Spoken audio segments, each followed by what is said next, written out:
नमस्कार दोस्तों, मेरा नाम डॉक्टर अभिषेक कुमार पटेल है। मैं शासकीय शहीद कौशल यादव महाविद्यालय गुंडरदेही में सहायक प्राध्यापक के पद पर कार्यरत हूँ। और आज हम लोग वाण भट्ट की आत्मकथा उपन्यास के बारे में चर्चा करेंगे। यह उपन्यास एमए हिंदी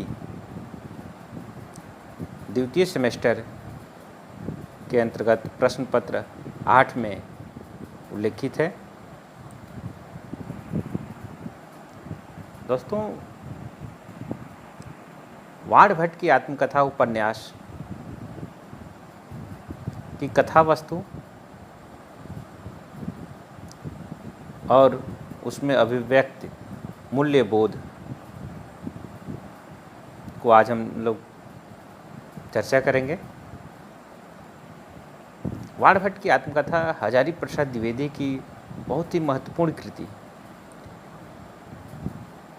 यह उपन्यास हिंदी साहित्य के 10 सर्वश्रेष्ठ उपन्यासों में सम्मिलित किया जाता है। इसका कारण है कि इसका अभिनव शिल्प और इसमें अभिव्यक्त मूल्य बोध। द्विवेदी जी ने जिन बातों को जिन तरीके से उठाया है वो अपने आप में अद्भुत है।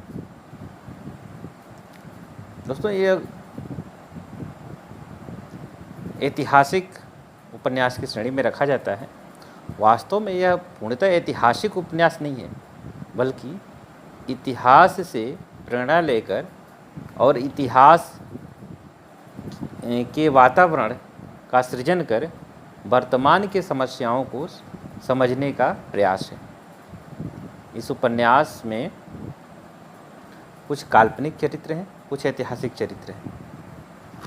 अगर हम बात करें ऐतिहासिक चरित्रों की, तो हर्ष, कुमार कृष्णवर्धन, राजश्री, देवपुत्र मिलिंद, वाण भट्ट आदि ऐतिहासिक पात्र हैं।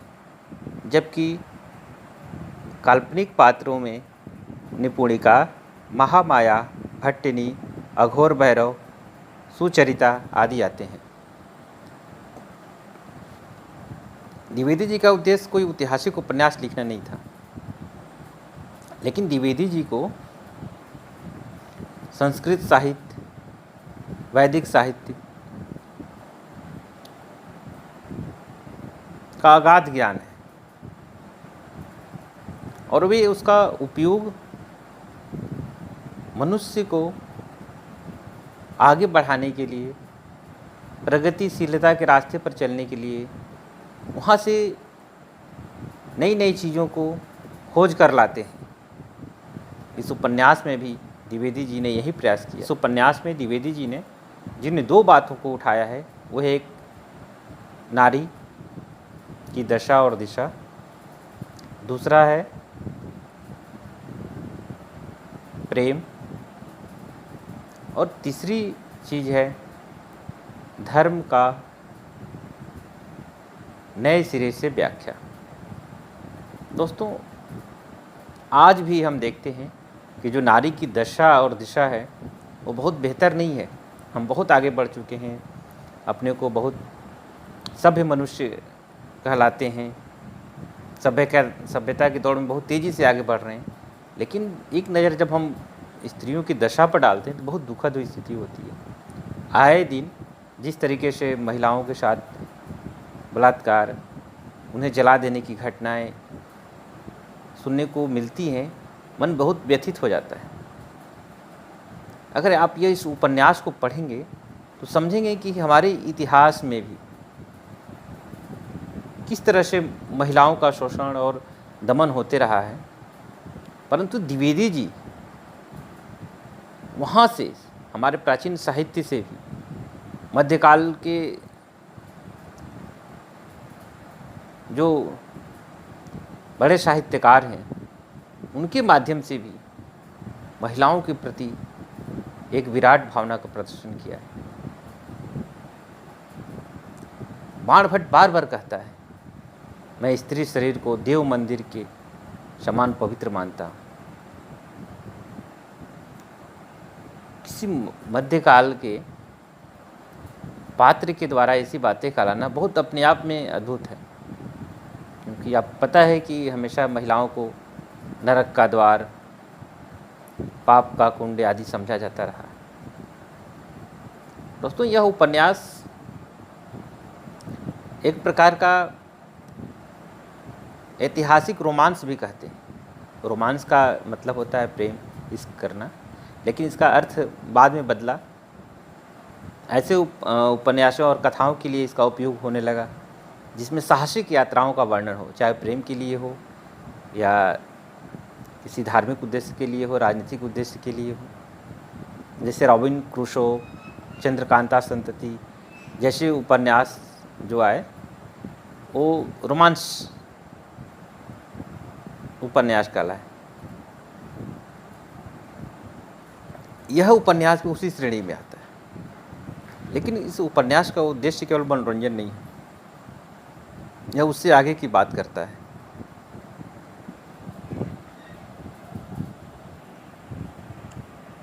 इस उपन्यास का कथानक बहुत बड़ा नहीं है।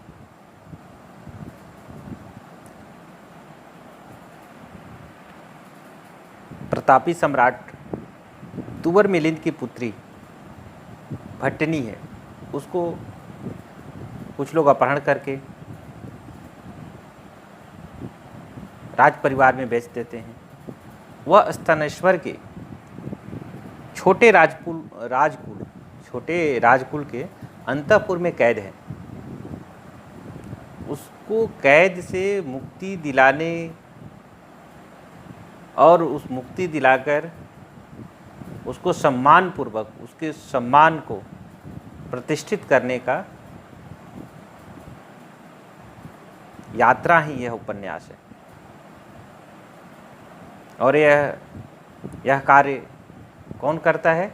तो बाणभट्ट करता है। बाणभट्ट यह कार्य निपुणिका जो कि एक निम्न जाति की महिला है, जो पहले बाणभट्ट के नाट्य मंडली में काम करती थी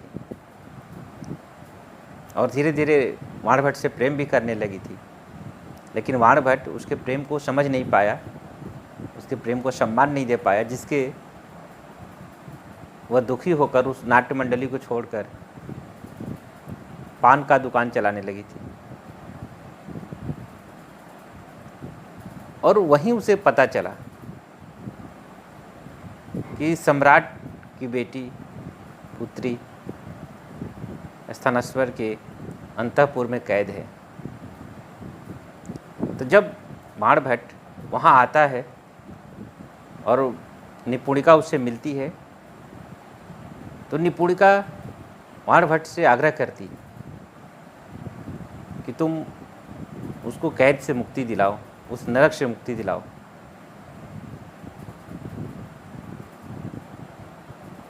बाणभट्ट कृष्णवर्धन के सहयोग से अंतःपुर में जाते हैं, वेश बदल कर स्त्री का रूप धारण करके, और उसको वहाँ से कैद से मुक्ति दिलाते हैं।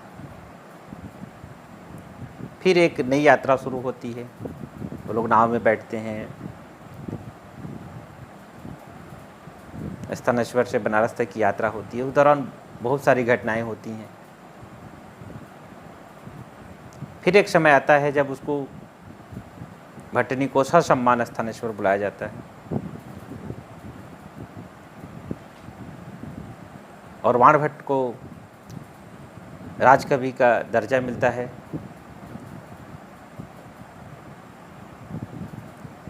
और आखिरी में बाणभट्ट रत्नावली नाटक को प्रस्तुत करता है सबके सामने, और उस नाटक में वासव दत्ता का अभिनय निपुणिका ने किया, और ऐसा अभिनय किया कि वह मंच पर ही अपने जीवन को त्याग देती है। वास्तव में यह त्याग बाणभट्ट के प्रेम में है। निपुणिका बाणभट्ट से प्रेम करती है और बाणभट्ट भट्टनी से प्रेम करता है। यहाँ प्रेम का त्रिगुणात्मक है। फिर भी किसी ने कभी कहा नहीं अपने मुंह से कि मैं तुमसे प्रेम करता हूँ, तुम भी मुझसे करो। प्रेम का ऐसा स्वरूप बहुत कम उपन्यासों में देखने को मिलता है। यह अद्भुत है यहाँ पर जो प्रेम का जो संयम है। आज के संयम से हम इसकी तुलना नहीं कर सकते। आज तो हम मिलते नहीं हैं, तब भी हम सोशल मीडिया पर भी प्यार के प्रपोजल को भेजते रहते हैं। तो ऐसा प्रेम वहाँ नहीं था। वे साथ साथ रह रहे थे, प्रेम को महसूस भी कर रहे थे, लेकिन कभी उन्होंने जुबान पर नहीं। वास्तव में इस उपन्यास की जब हम बात करते हैं, इसके मूल्यों की या इसमें अभिव्यक्त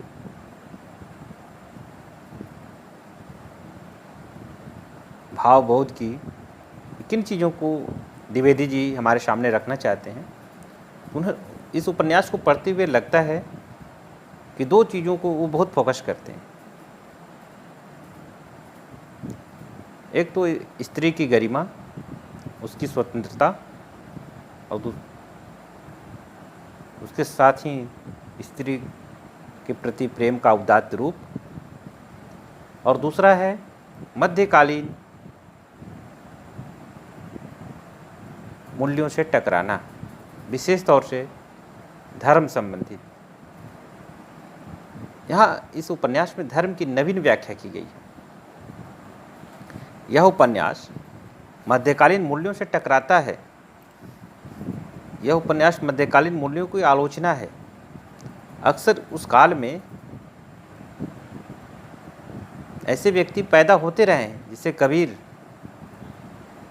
जो मध्यकालीन मूल्यों से टकराते हैं। और बड़ा इत्तेफाक है कि कबीर के उस प्रगतिशील मूल्यों की पहचान भी द्विवेदी जी ही करते हैं। इस उपन्यास में बार बार महावराह का जिक्र होता है। इस उपन्यास के फ्रंट पर जो चित्र है, वो चित्र भी महावराह की ही है। दरअसल महावराह जो है, इसका एक प्रतीकात्मक महत्व है। वो है धरती के उद्धार का। वो धरती का उद्धार करता है, धरती को प्रलय से बचाता है। उसी प्रकार द्विवेदी जी चाहते हैं कि जो धर्म हो, जो हमारे मूल्य हों, मनुष्यता की रक्षा करने वाले हों, न कि धर्म के कारण किसी के जान ले लिया जाए, किसी को जान से मार दिया जाए, किसी की मॉब लिंचिंग कर दिया जाए। इस उपन्यास में एक प्रसंग आता है कि जो भैरव है वो पूछता है कि अगर ऐसा हो कि भट्टनी और महावराह दोनों एक साथ डूब रहे हों, तो तुम किसको बचाओगे? बाणभट्ट से प्रश्न करता है। तो बाणभट्ट बहुत संकोच में पड़ जाता है कि क्या बताएं। वो कहता है कि महावराह को बचाएंगे। तो भैरव उसको डांटता है, पाखंडी, तू झूठ बोल रहा है। तू महावराह को बचाएगा तो ईश्वर को बचाएगा, जो सबको बचा रहा है।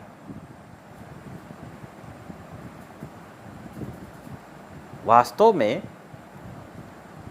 अगर ईश्वर सर्वशक्तिमान, सबको रचने वाला है, तो उसको हम बचाने वाले हम कौन होते हैं? ये जो बार बार चिल्लाया जाता है कि धर्म संकट में है, धर्म संकट में है, दरअसल यह भी अपने आप में एक राजनीति है। और इसका पर्दाफाश बड़े ही शानदार तरीके से इस उपन्यास में किया गया है कि मनुष्य के लिए सबसे बड़ा धर्म मानवता है, मनुष्य को बचाए। तो भैरव कहता है, फिर से सोच ले, तू सच बोल। तो फिर भट्ट बोलता है कि नहीं, मैं भट्टनी को बचाऊंगा। और जब एक स्थिति आती है जब भट्ट बाणभट्ट नौका में न्यूनिया और भट्टनी को लेकर जा रहा होता है, तो डाकुओं के आक्रमण के कारण न्यूनिया और भट्टनी नाव से कूद जाते हैं। जब नाव से कूद जाते हैं तो निपुणिका तो तैरकर किनारे चली जाती है, लेकिन भट्टनी डूबने लगती है। बाणभट्ट उसको बचाने का प्रयास करता है, उसको बार बार अंदर से बाहर ऊपर की तरफ लाता है, लेकिन इस दौरान वह देखता है कि बार बार फिर भट्टनी डूबी जा रही है। वो देखता है कि भट्टनी बगल में महावराह की मूर्ति दबाई हुई है, पकड़ी हुई है। तो फिर अंत में बाणभट्ट उस मूर्ति को वहीं विसर्जित करके भट्टनी को बचाते हैं।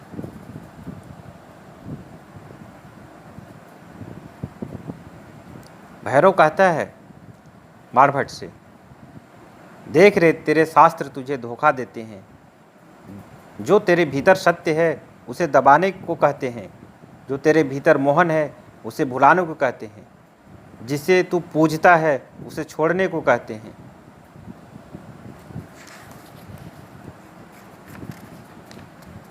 इसी प्रकार भैरव का एक और वाक्य है,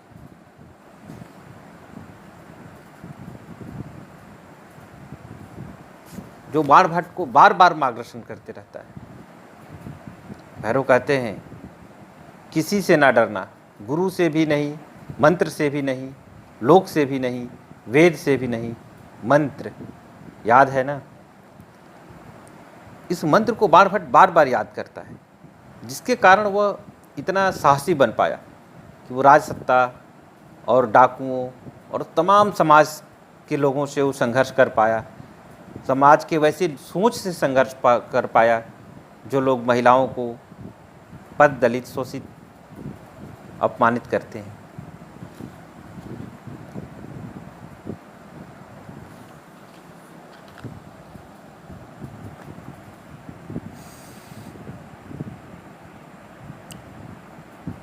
धर्म की भूमिका मध्यकाल में रही, किंतु उसका स्वरूप विकृत हो रहा था।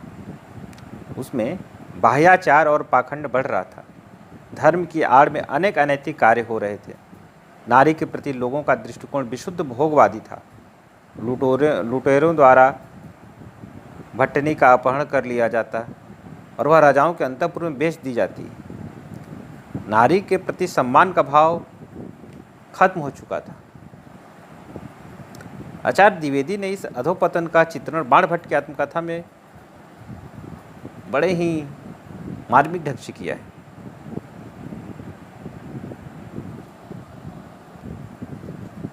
इस उपन्यास में धर्म की आलोचना नई दृष्टि से किया गया है। मध्यकाल में जिस तरह से रूढ़ियों, आडंबरों का बोलबाला हो गया था, कर्मकांड ही सब कुछ हो गए थे, धर्म के मूल जो तत्व थे उसको छोड़ दिया गया। द्विवेदी जी इस पर प्रहार करते हैं। वे कहते हैं, धर्म का मुख्य आधार मानवीय विवेक होना चाहिए। धर्म जो है मनुष्य के बेहतरी के लिए, न कि मनुष्य द्वारा शोषण के लिए उसको इस्तेमाल किया जाए, उसको किसी की हत्या करने के लिए इस्तेमाल किया जाए। बाणभट्ट एक जगह कहता है उपन्यास में, मैं आज स्पष्ट देख रहा हूँ, उसमें धर्म अटता नहीं, वह नियमों से बड़ा है, उसके पास विवेक है। धर्म के रूढ़िवादी रूप हमें जड़ बना देती है, और द्विवेदी जी इसको बड़े अच्छे से समझते हैं। इसलिए धर्म की वे रूढ़िवादी व्याख्या से हमें परे ले जाते हैं, दूर ले जाते हैं, और धर्म को मानवीय रूप में महावराह जिस तरह से मनुष्य के रक्षा में काम आता है, उस तरह से धर्म को मानने के लिए हमें प्रेरित करते हैं। इस उपन्यास में हमें धर्म का नया परिभाषा मिला है। धर्म मोक्ष के लिए नहीं, न्याय के लिए होता है। महामाया कहती है, धर्म की रक्षा लड़ने से होती है। यह अपने आप में बहुत बड़ी बात है। लड़ना किसके लिए? तो मानवीय न्याय के लिए, मनुष्यता के लिए।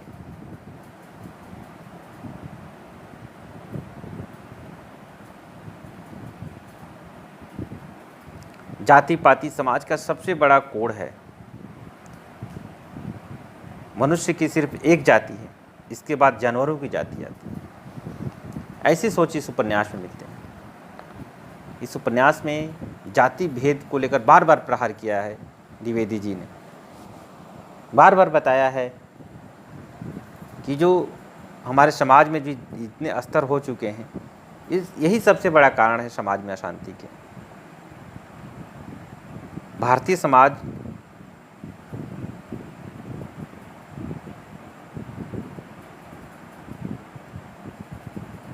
भट्टनी कहती है कि आर्यावर्त के समाज में अनेक स्तर हो गए हैं। आश्चर्य होता है कि यह समाज कैसे इतना दिन तक टिका है।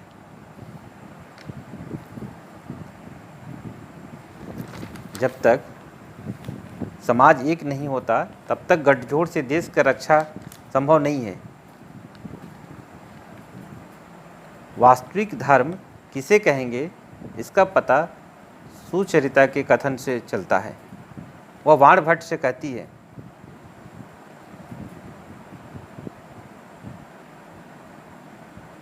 वैराग्य क्या इतनी बड़ी चीज़ है कि प्रेम को भस्म कर देना क्या गौरव की बात है?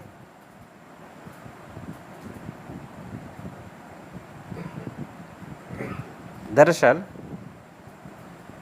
सुचरिता बताना चाहती है कि मनुष्यता, मानवता और प्रेम सबसे बड़ी, सबसे ऊपर है, वैराग्य से भी, संन्यास से भी ऊपर है।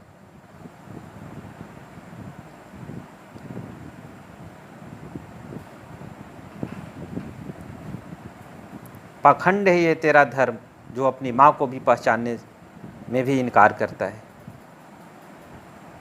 यह धर्म नहीं है। धर्म मानवीय रिश्तों को पहचानने में है।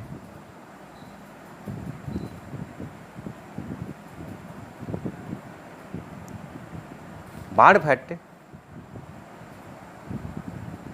कहता है, मैं लोभ और मोहवश किए गए समस्त कार्यों को अनुचित मानता हूँ। उचित अनुचित का फैसला मनुष्य स्वयं करता है अपने विवेक से, न कि किसी किताब और किसी धार्मिक ग्रंथ या किसी अन्य के कह देने मात्र से।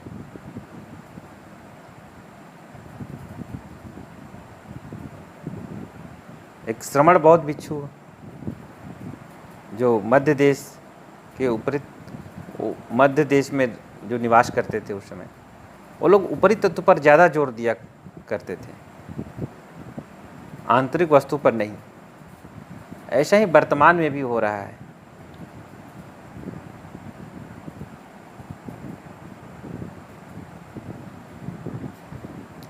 द्विवेदी जी बार बार इस उपन्यास में अपने पात्रों के माध्यम से हमें बताते चलते हैं कि हमें नियंत्रित करने वाली वस्तु हमारा विवेक न होकर शास्त्र है, जो कि गलत है।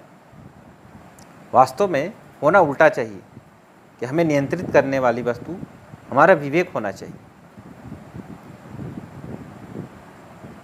न कि शास्त्र। एक बहुत बड़े समाजशास्त्री हैं एम.एन. श्रीनिवास। वे इस बात को रेखांकित करते हैं कि भारतीय समाज संविधान द्वारा शासित नहीं है, यह वेदों द्वारा शासित है।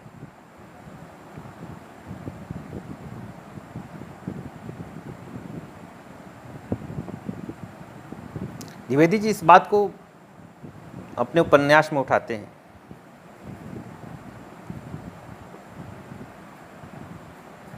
कि हमें नियंत्रित करने वाले वस्तु हमारा विवेक न होकर शास्त्र जब तक रहेगा, यही समाज को नियंत्रित करते आ रही है। यह एक झूठा जीवन है। मनुष्य अपने अनुभूति के सत्य को न मानकर शास्त्रोचित व्यवहार करते रहता है।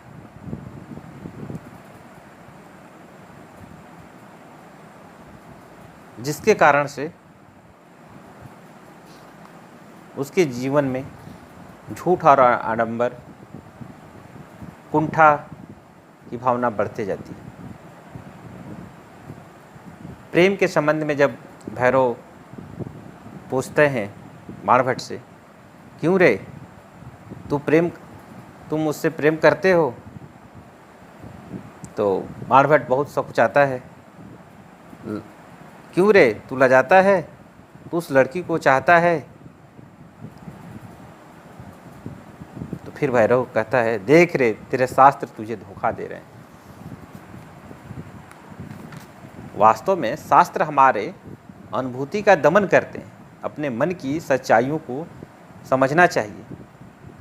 इससे डरना, छुपना, लज्जित होने की कोई ज़रूरत नहीं। इसके कारण हम एक झूठा जीवन जीने लगते हैं। मन में कुछ और होता है और हम बाहर दिखावा कुछ और करने लगते हैं। फ्रायड बहुत बड़े मनोविश्लेषणवादी हैं, सिगमंड फ्रायड। उनका कहना है, यह पूरा समाज बीमार एवं कुंठित है। लोग अपने भावनाओं का दमन करते आ रहे हैं।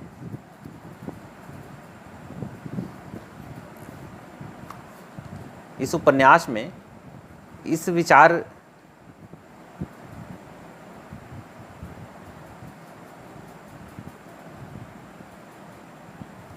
उपन्यास में इस कुंठा और भावनाओं के दमन से निकलने की राह भी बताई गई है कि हमें मन की सुनना है, हमें अपनी भावनाओं को सुनना है, और हमारी भावनाएं कैसी हों तो मानवीय होनी चाहिए। ये सभी नवजागरणकालीन मूल्य हैं जो उपन्यास के माध्यम से आए। द्विवेदी जी संस्कृत साहित्य के बहुत बड़े अध्येता थे, लेकिन उनका जो एक ज्ञान है संस्कृत का, जो पांडित्य है, वो कहीं भी शास्त्र के दबाव में नहीं आया है, बल्कि वो प्रगतिशील मूल्य के रूप में बाहर निकला है। उसकी नई व्याख्या सामने आई है और यह माना जाता है कि इसमें बहुत बड़ी भूमिका रविंद्रनाथ टैगोर के साथ उनके संपर्क का भी है, क्योंकि द्विवेदी जी बहुत दिनों तक शांति निकेतन में रविन्द्रनाथ टैगोर के साथ रहे थे। उनके मानवतावादी मूल्य से कहीं न कहीं द्विवेदी जी बहुत प्रभावित थे।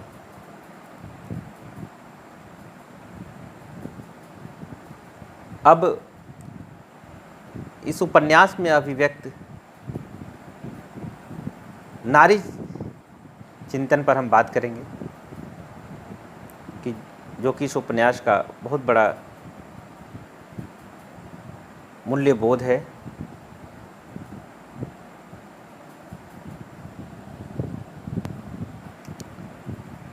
वास्तव में स्त्री पुरुष संबंध सभी साहित्य एवं कला के केंद्र में हमेशा से रहे हैं।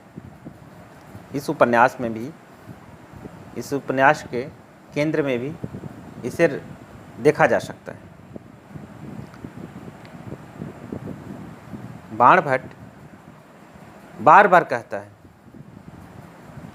स्त्री शरीर देव मंदिर के समान पवित्र है, क्योंकि यह बहुत बड़ी बात है कि जिस समय महिलाओं को पाप का कुंड, नरक का द्वार माना जाता है, उस समय बाणभट्ट ऐसी बातों को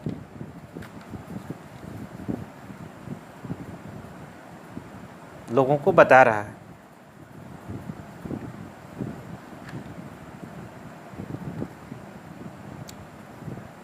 स्त्री का प्रश्न इस उपन्यास में दो रूपों से उठता है।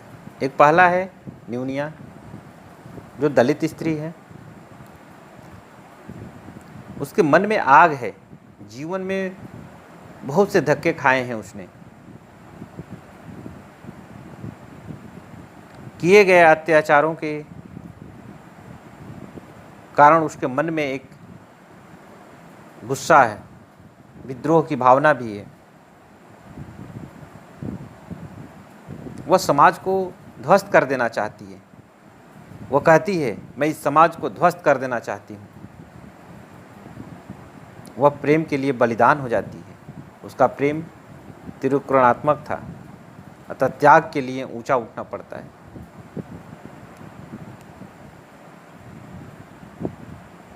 इसके माध्यम से लेखक मध्यकाल के दलित स्त्री की दशा एवं विद्रोह को दिखाते हैं। बाणभट्ट ज़्यादा भट्टनी के बारे में सोचता है और न्यूनिया बाणभट्ट के बारे में सोचता है। ये प्रेम त्रिकोण पूरे उपन्यास में चलते रहता है और इसका अंत भी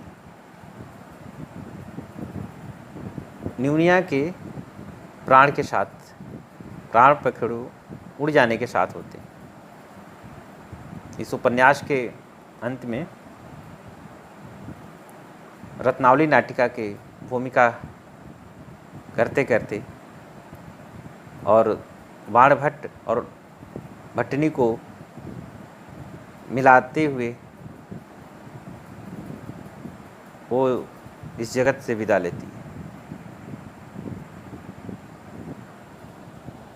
और दूसरा सत्य सामने आता है भट्टनी के रूप में।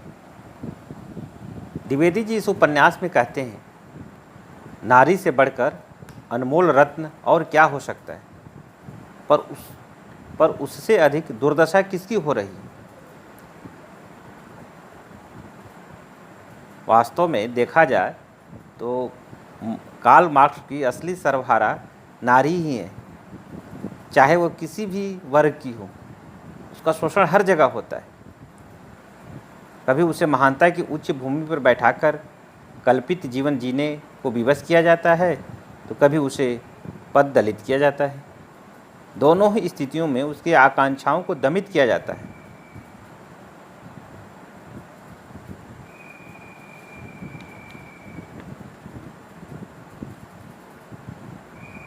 आचार्य द्विवेदी स्वयं बार बार बताते हैं कि धर्म, संस्कृति, नैतिकता या मर्यादा के नाम पर नारी देह ही सबसे ज़्यादा कुचली गई है, क्योंकि इनके मानक नारी देह से होते रहे हैं। नारी को स्वत्व से वंचित कर उसे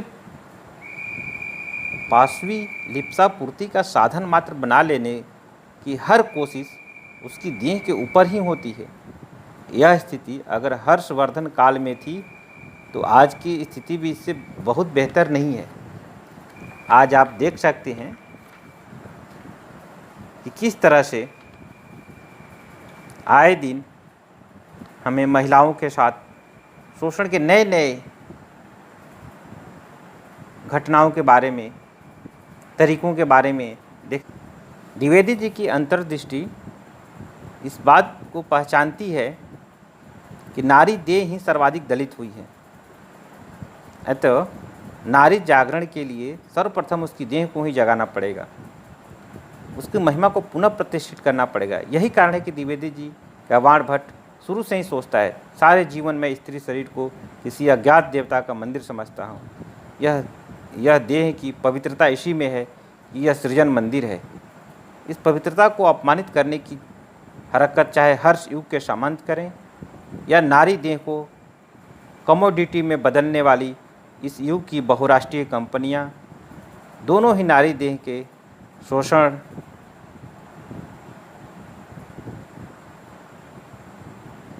दोनों ही नारी देह के शोषक हैं।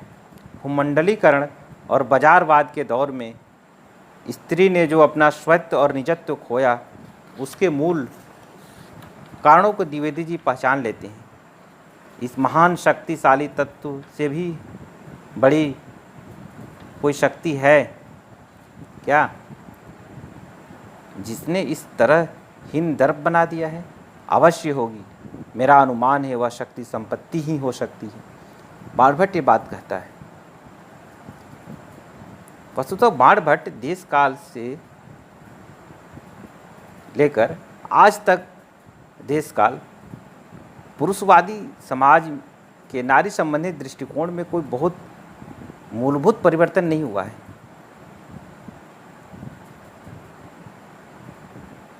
शुरू से ही नारी को संपत्ति एवं पुरुष के इज्जत के रूप में देखा गया, उसके स्वतंत्र अस्तित्व को स्वीकार नहीं किया गया।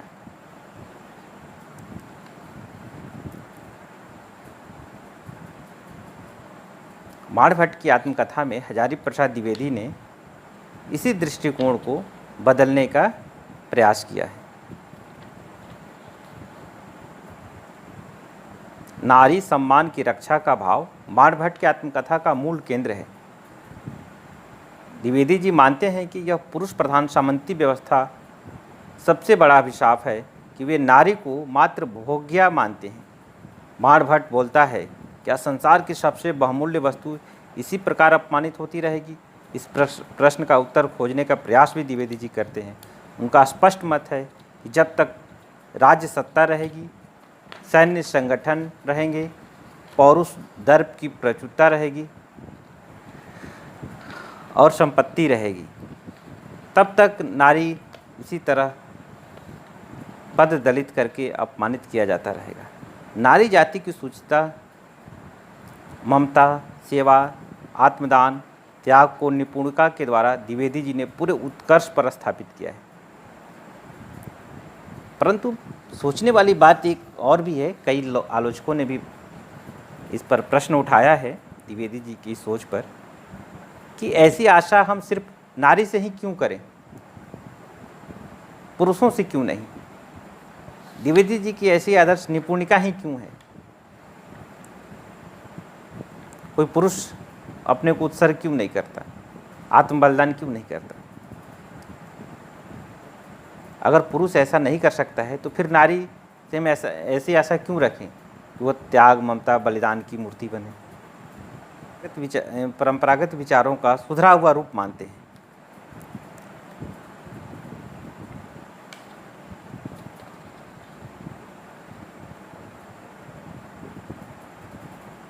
द्विवेदी जी निश्चय ही नारी दुर्दशा को पहचानते हैं। निपुणिका भट्ट से कहती है, कौन सा पाप चरित्र है जिसके कारण मैं निदारुण दुख की भट्टी में आजीवन जलती रही?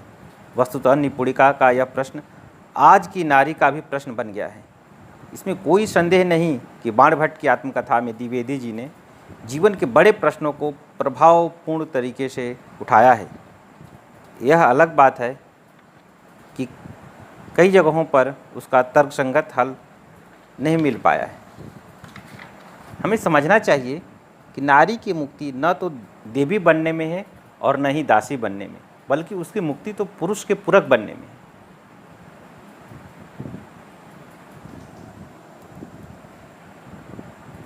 द्विवेदी जी की आदर्श नारी पात्रा महामाया है। वह नारी तत्व की व्याख्या करती है। जहाँ कहीं अपने आप को उत्सर्ग करने की, अपने आप को खपा देने की भावना प्रधान है, वही नारी है। जहाँ दूसरों को तृप्त करने की भावना प्रबल है, वही नारी तत्व है।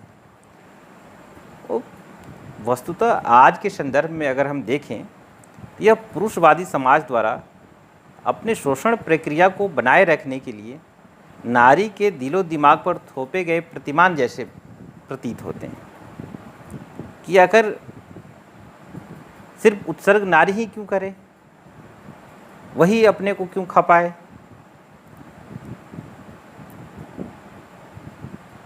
दूसरों को तृप्त करने की प्रबल भावना उसी में क्यों हो। आज नारी बराबरी का हक चाहती है। वो चाहती है कि जितना उत्सर्ग वो करे, सामने वाला भी उसके लिए करे। यह एक तरफा नहीं होना चाहिए। वास्तव में महामाया का जो सोच है वो द्विवेदी जी का भी सोच है। महामाया एक जगह कहती है, स्त्री की सफलता पुरुष को बांधने में है, परंतु सार्थकता उसको मुक्त करने। कहने का तात्पर्य है कि स्त्री पुरुष को पहले तो अपने प्रेम और आकर्षण में बांधे, फिर उसे महान उद्देश्य के लिए प्रेरित करे और प्रेरित करने के साथ साथ अपने उस आकर्षण से मुक्त करे और उसे आगे बढ़ने के लिए स्वतंत्र करे।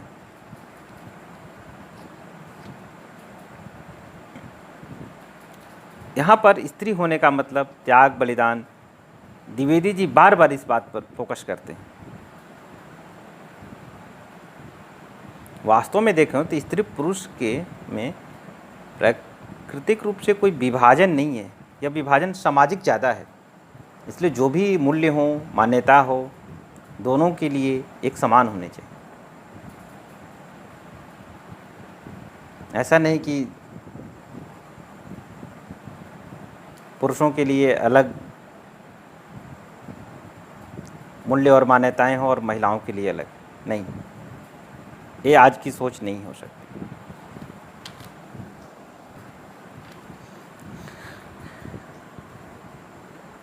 द्विवेदी जी का प्रेम संबंधी विचार आदर्श एवं उदात्त है, जो वासना जन्य न होकर संपूर्ण आत्मसमर्पण, आत्मदान, लोक मंगल और तपस्या से परिचालित और पुष्ट होता है।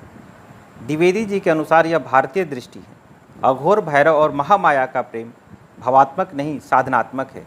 इसमें भावना की तुलना में तप, त्याग, साधना को महत्व दिया गया है। विरति व्रज और सुचरिता का प्रेम साधनात्मक और भावात्मक दोनों कोटियों का है। निपुणिका और भट्टनी दोनों ही बाण भट्ट से प्रेम करती हैं, किंतु दोनों का प्रेम उदात्त एवं वासना रहित है। राजमल बोरा इस प्रेम को रोमांटिक प्रेम मानते हैं। लिखते हैं, निपुणिका, भट्टनी, चारू, स्मिता आदि नारियों में भी रोमांटिक वृत्तियाँ इस उपन्यास में मिलती हैं। प्रेम को शारीरिक संबंधों से अलग रख कर देखते हैं। निश्चय ही यह यथार्थ नहीं, आदर्श की कल्पना है। द्विवेदी जी नारी सौंदर्य का अद्भुत चित्र खींचते हैं। बाण भट्ट को भट्टनी के सौंदर्य में परमात्मा के सौंदर्य की झलक दिखाई पड़ती है। द्विवेदी जी नारी सौंदर्य को संसार की सबसे प्रभाव उत्पादनी शक्ति मानते हैं। द्विवेदी जी नारी सौंदर्य चित्रण में जितनी गहराई में उतरते हैं, उतना शायद ही कोई लेखक उतर पाता है।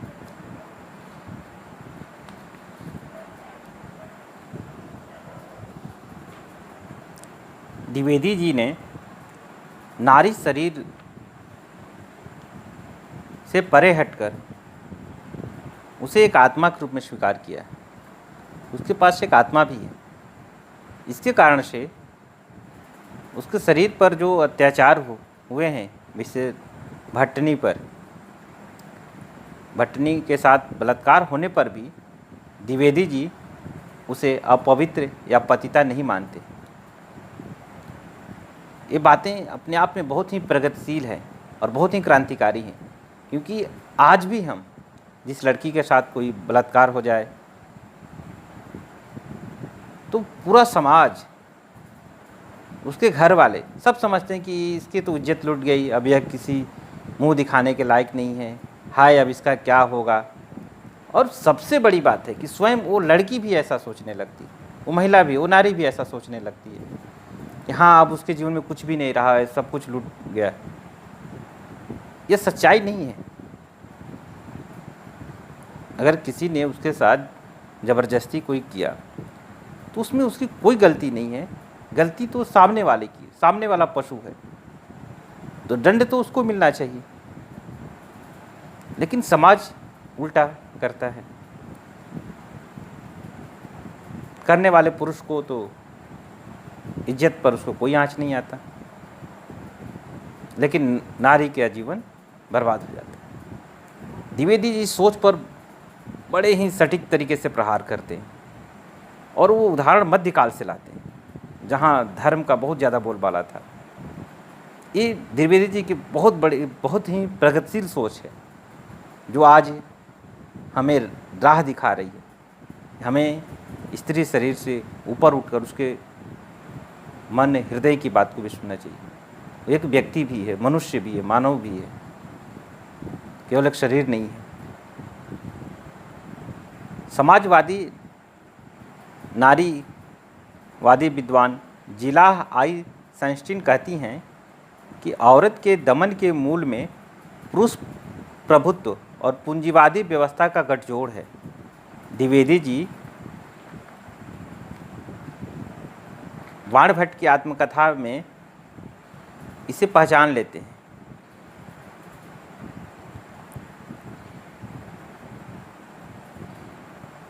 और बार बार कहते हैं कि पुरुषवादी दर्प और संपत्ति के कारण ही महिलाओं की यह दुर्दशा है, और यह अपने आप में बहुत ही प्रगतिशील सोच है। महिलाओं की दुर्दशा को उस दौर में, यह उपन्यास छपा है 1946 में, आज़ादी से भी पहले। उस दौर में द्विवेदी जी इस बात को पहचानते और सबके सामने रखे। द्विवेदी जी के ये विचार हमें नारी के संबंध में आज भी अपने विचार को बदलने के लिए प्रेरित करते हैं। आज हमने बाणभट्ट की आत्मकथा उपन्यास की कथा वस्तु और उसमें निहित मूल्यबोध को विस्तार से पढ़ा जाना। आपने ध्यानपूर्वक सुना। बहुत बहुत धन्यवाद।